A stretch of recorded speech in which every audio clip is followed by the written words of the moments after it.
하나님 아버지 감사합니다. 지금도 살아계신 그 하나님께서 하늘과 땅을 다스리시고 모든 나라, 모든 백성들을 다스리시는 주님, 아버지 하나님 도와주시고 오늘도 이 하루를 주님 주관하시고 우리의 삶을 이끄시고 모든 것이 합력하여 선을 이루게 하실 줄 믿습니다. 예수님 이름으로 기도합니다.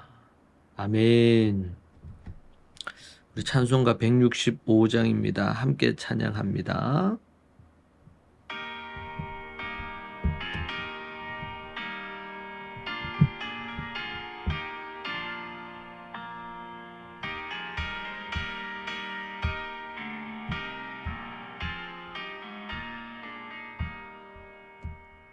주님께 영광, 다시 사신 주, 사망 권세 모두 이기시었네.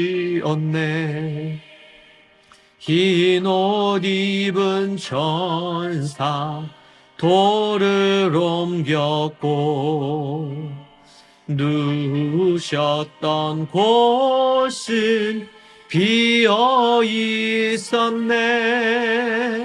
주님께 영광, 다시 사신 주, 사망 권세 모두 이기시었네. 두려움에 나타나실사, 두려움과 의심 물리치셨네. 주의 교회 기뻐 찬송하여라. 다시 사신 주님, 죽음 이겼네. 주님께 영광, 다시 사신 주, 권세 모두 이기시었네.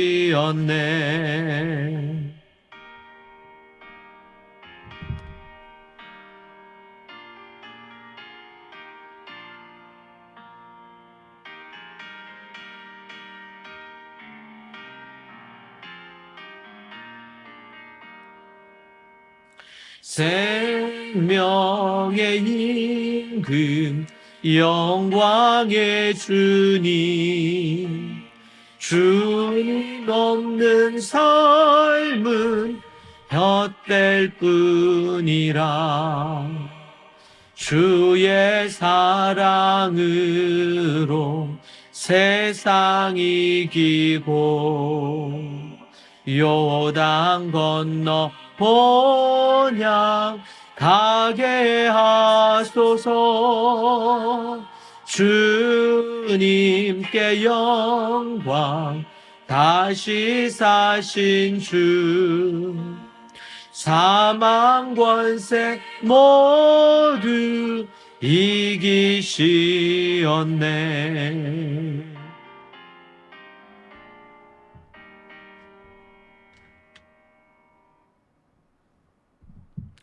아멘. 하나님의 말씀 함께 보겠습니다. 하나님의 말씀 로마서 15장 20절에서 22절 말씀입니다. 로마서 15장 20절에서 22절 함께 보겠습니다. 또 내가 그리스도의 이름을 부르는 곳에는 복음을 전하지 않기를 힘썼노니 이는 남의 터 위에 건축하지 않으려 함이라. 기록된 바 주의 소식을 받지 못한 자들이 볼 것이요 듣지 못한 자들이 깨달으리라 함과 같으니라. 그러므로 또한 내가 너희에게 가려 하던 것이 여러 번 막혔더니. 아멘. 바울에겐 복음을 전파함에 있어 하나의 원칙이 있었습니다. 그가 전도와 선교 사명을 감당하면서 가진 원칙인데요. 그것은 그리스도의 이름이 아직 알려지지 않는 곳으로 가는 것이었습니다. 그리스도의 복음이 전해져 예배하며 교회가 있는 곳에는 가지 않아서 가지 않고 교회가 없는 곳에서 복음을 전하고 선교하고 교회를 개척했습니다. 그런 원칙을 갖게 된 성경의 어떤 근거는 이사야서 52장 15절이었습니다. 그리스도에 관하여 알지 못하던 사람들이 보게 될 것이요 듣지 못했던 사람들이 듣고 깨닫게 될 것이라. 바울은 이 말씀에 근거해서 하나의 선교 원칙을 정하고 지키기 위해 힘썼습니다. 바울은 로마에 있는 성도들을 만나기 위해 여러 차례 시도했으나 이런 저런 이유로 번번이 방문하지 못하게 되었습니다. 바울이 로마 교회를 방문하지 못한 이유는 아직껏 복음이 전파되지 않은 많은 지역을 두루 다니며 복음을 전하는 일에 우선을 두고 힘쓰느라 로마에는 갈 수가 없었습니다. 왜냐하면 로마에는 이미 교회가 있었기 때문이죠. 또한 어렵게 교회를 방문하는 계획을 세웠더라도 다른 외부적 요인으로 부득이 여러 번 취소가 되었습니다. 욕심은 하나님의 일을 그르칠 수 있습니다. 로마로 가서 로마의 믿는 자들과 또 교회를 돕는 일에 그가 마음을 가질 수 있었지만 하나님이 주신 그 사명에 있어서 우선은 믿지 않는 이방인들에게로 가는 것이었습니다. 그런 의미에서 바울은 이사야서 52장 15절의 원칙을 따라 선교 사명을 감당하는 것은 참 다행스러운 일이었고 현대에도 더욱 마음 깊이 우리가 새겨야 할 말씀이 아닌가 생각해 볼 수 있습니다. 예수님이 온 세상에 전파될 때 주님이 재림하십니다. 그날을 고대하며 욕심을 내려놓고 겸손히 주의 뜻을 이루어야겠습니다. 심지어 선교 그리고 또 전도 또 교회 목회 사역을 함에 있어서 개인적인 사역으로 하는 경우가 있거나 또 적절하지 않은 그런 어떤 야망과 욕심이 있는 경우들을 볼 수가 있습니다. 그것은 매우 잘못된 것이고 하나님이 기뻐하시지 않는 것일 겁니다. 선교뿐 아니라 모든 삶의 원칙도 이 부분이 필요하겠지요. 우리는 하나의 삶의 올바른 성경적인 원칙을 갖고 살아야 합니다. 특별히 사도 바울이 오늘 전도와 선교, 세계에 복음을 전하는 일에 있어서도 성경적인 하나 이사야서의 말씀의 원칙을 갖고 하고 있다는 것은 우리에게 주는 메시지가 매우 큽니다. 예수님은 이것을 새 계명이라고 하셨습니다. 고린전서 13장은 교회 내 성도들 간의 관계의 계명 원칙이었습니다. 이 원칙은 교회 밖에서도 적용이 가능하죠. 잠언은 수많은 삶의 지혜와 원칙이 기록되어 있는 책입니다. 신약의 잠언이라 불리는 야고보서는 산상수훈의 압축본과 같습니다.